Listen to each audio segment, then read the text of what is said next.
Hi everyone, welcome back to Life After Neverland. Thanks so much for tuning in today.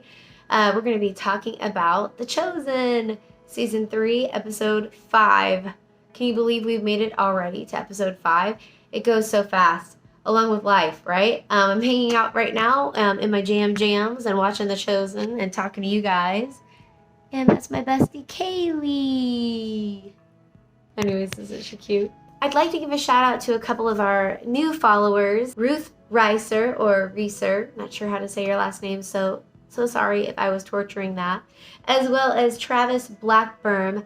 Thank you so much for your comments. They're so sweet, so thoughtful, and I enjoyed having conversation with you. I guess those of you that have been watching, whether you commented or not, you would know that this was a huge surprise for me, and maybe possibly for you guys, to see that this is my bestie, Kelly. She wants to get up on the chair with me and Kaylee.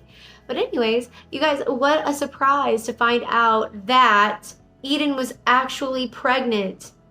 She lost the baby. After everything that we talked about in my prior episode, when I shared a little bit of information about my own journey, whoa, holy wow. And of course, those of you who are tuning in, I forgot to mention this prior. Of course, everything that we talk about here, I'm assuming that everyone knows this, but maybe I should say this in advance. We are giving spoilers here. They really started off the very first episode of season 5 with a shocker. Eden literally was pregnant and she had a miscarriage.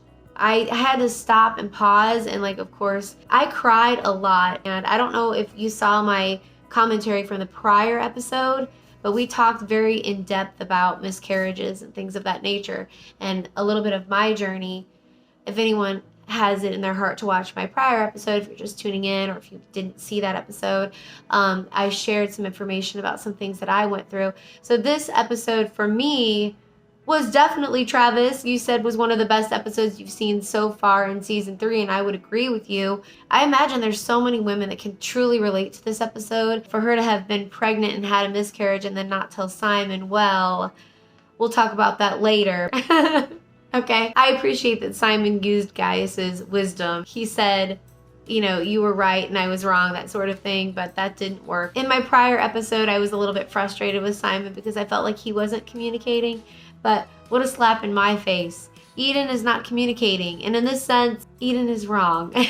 This is a big deal and she needs to speak with him about it. But we're going to move on with a few other things. So stay tuned because at the very end, we're going to talk more in depth about Eden and Victoria. We talked about Zebedee's journey in our last episode and dropping everything that you know and starting something new. He's got all the right people in line to make this dream happen. And that is basically how it works. If you're blessed enough to find the right people at the right time in order to serve this amazing purpose. And for him, it will be to serve the Lord in order to make money for his ministry. What did you guys think about the conversation between Gaius and Simon when they were, working at the cistern, whatever they call it, but the water contamination area? The conversation about religion and how you've got a believer and an unbeliever. The conversation about morality. Gaius was asking Simon, why aren't things working out between you and Eden? Does it have to do with cheating?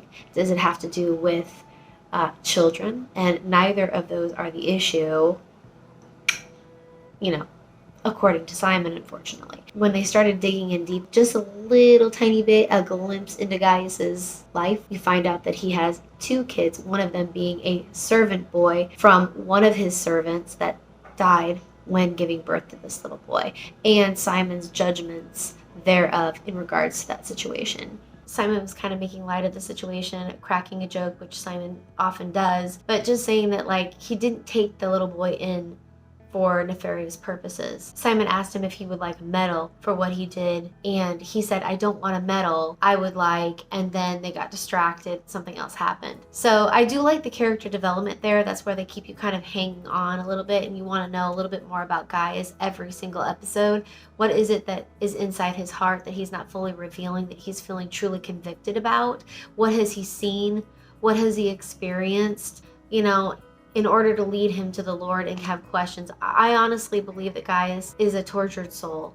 Aren't we all? In some way, shape, or form. And so he really wants to know more, but I don't think he knows exactly how to go about it. And he's kind of trying to fish for information through Simon because the opportunity has presented itself. Is Gaius doing this because He wants to do it for the right purposes. He's seen people do good for the Lord, and maybe he wants to do the same. You know, when I have time to reflect every now and again, I try to think about things in my past and how God would look at them. What's the real reason why I was doing that act of kindness? Was I doing it for egotistical purposes, or was I doing it to please another human? Or was I doing it strictly because I felt like the Lord wanted me to do it and I wanted to do it to glorify him? How can I change that moving forward so that I can do the things that God wants me to do in order to bring more people into his kingdom and bring more light and truth into the world? Does that make sense? So much to talk about that's in this episode. Absolutely so much, you guys. I have to contain myself. So when Jesus was sitting at the table at Simon's house and they were talking about fasting and how the Pharisees might take some sort of offense to the disciples and Jesus for not fasting, the conversation that ensued after that, it seems so parallel to what we have going on today. For example, Jesus said, "Can the wedding guests mourn as long as the bridegroom is with them?" So I want you to just think about that and what we have going on today. I literally have been experiencing mourning.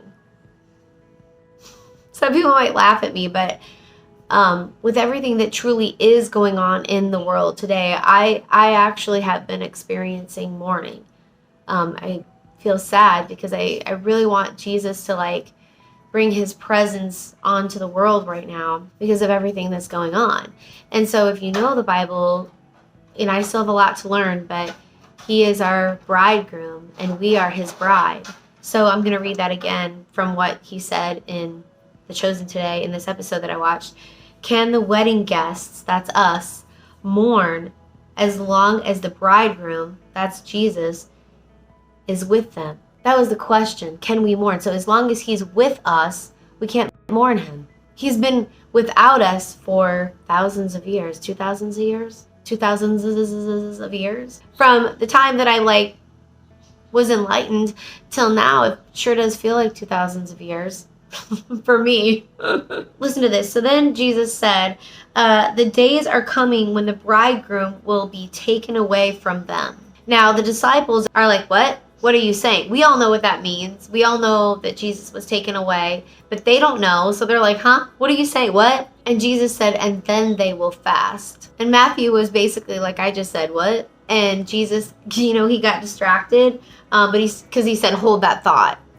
Hold that thought. How long are we going to have to hold that thought? Jesus said, when you fasted before, what did you pray for? And one of the disciples said, your arrival. I pray for his arrival every single day. Every single day. So I can totally relate to that. No doubt. But fasting, on the other hand, I get really hangry.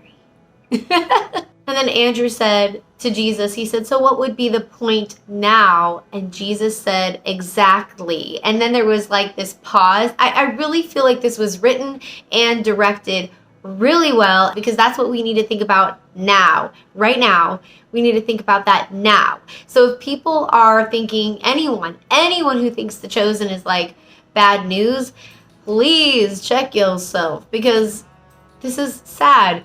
They're getting people to think, and they're taking situations and relating them to other people's pain, issues, sin, and drawing them in. From there, who knows where that's going to go? Literally, who knows where that's going to go? That is up to the individual person that's watching the show. Each individual person has their own journey, and that's completely up to God. Let him do his work, please. And thank you. Let's have a moment of silence. But regardless, Jesus was saying there will be a time when people will want to repent. He's here right now for salvation in the episodes that we're watching right now. When he met the disciples, when he came as a beautiful little baby in a manger, in which we just celebrated recently, right? He came for our salvation.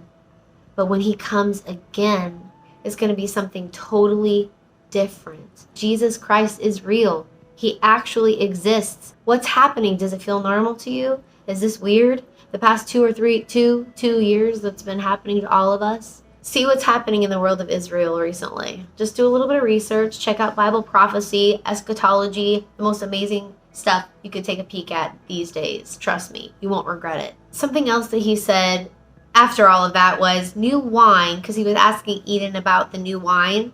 Anyway, just to remind you, the new wine must be put into fresh wine skins. And they were confused about what he was saying.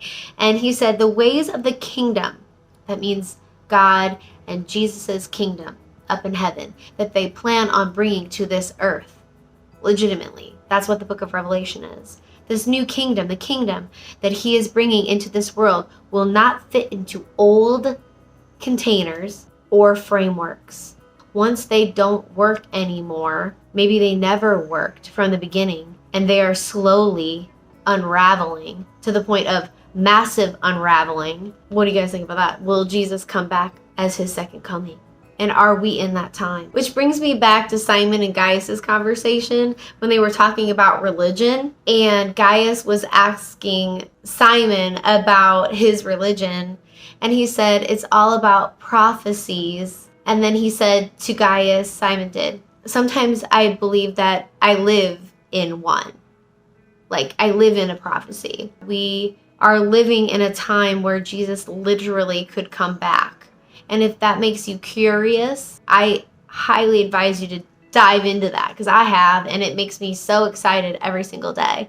And so when I see things that are happening in the world, I take those little pieces of information and then I connect them to Bible prophecy, and I cannot believe the things that I have discovered. Literally, no joke. I cannot believe the things that I have discovered on what is going on right now, especially when you look at what's going on in Israel. And they always say that Israel is God's timepiece. If you look into what's going on in Israel and you listen to what's going on in Bible prophecy, as well as the book of Revelation, and study eschatology, which I'm slowly studying daily, I just cannot tell you anything more than this. Whoa. Wow. Double wow. It's insane. And I'll tell you that I wasn't looking into this stuff 2 years ago. Yes, did the world turn a little bit mad? Of course it did. But 2 years ago, and some change maybe, I had discovered The Chosen as well.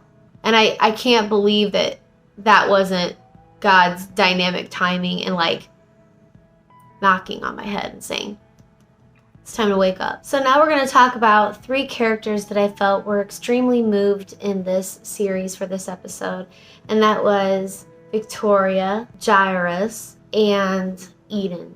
Let's first talk about Victoria. I cannot believe that they had Victoria and her situation be the one who touched Jesus's threads. And what I loved about her is that she was so respectful in the sense that she didn't want to get anybody sick. She didn't want to hurt anybody. That's the last thing that she wanted, but she was suffering. She found her way by faith to Jesus, and for her to just touch just the threads and then how it felt to him. He could feel everything that happened to her. I was a little confused. See, okay, let's talk about Jairus for a second. So he could feel what happened within Victoria when she literally just touched his threads. But why couldn't he feel Jairus when he came to him and asked him to help him with his child when he thought that his little girl was dead? I literally just thought about that right now. There's got to be a reason for that. Maybe we'll find out later. I need to research that. That's confused me. Boom. Talk about booms. What? I was bawling in that moment, and I was bawling in the moment with Eden as well in the very beginning when I first saw that Eden was pregnant and that she had a miscarriage. She said she was ritually unclean according to the law. Even in the end, when she was cleaning herself in the water, all the rest of them got into the water. Do you think that any of the Pharisees would have done that? No, they wouldn't have. And Jesus said, "You have blessed me today." So by him blessing her, he felt blessed.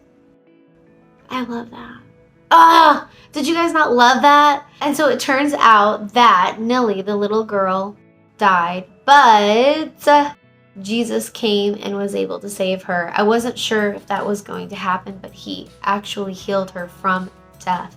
They were all expected by Jesus to keep their mouths shut. Now, in this day and age, if you ask that many people to keep their mouths shut, I can pretty much assure you one of them would keep their mouths shut. So we'll have to see what happens. I would imagine the disciples will keep their mouths shut. Will the rest of them? Okay, we'll see what happens. I don't find this going well. And then we're left with Eden. You see Eden and her burden. And Eden doesn't even have to say a word.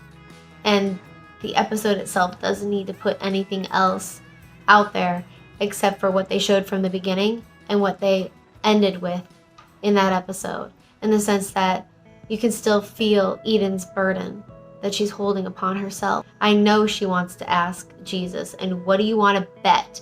Jesus already knows. Do you guys think that Jesus already knows and that he's just waiting for her to speak to him?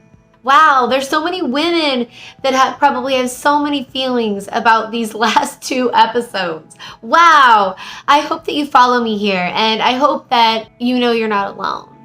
Much love to you all. I want to send that love out to you right now. And I hope that you guys will have a blessed rest of your week. We'll see you soon. Bye, guys. God bless you.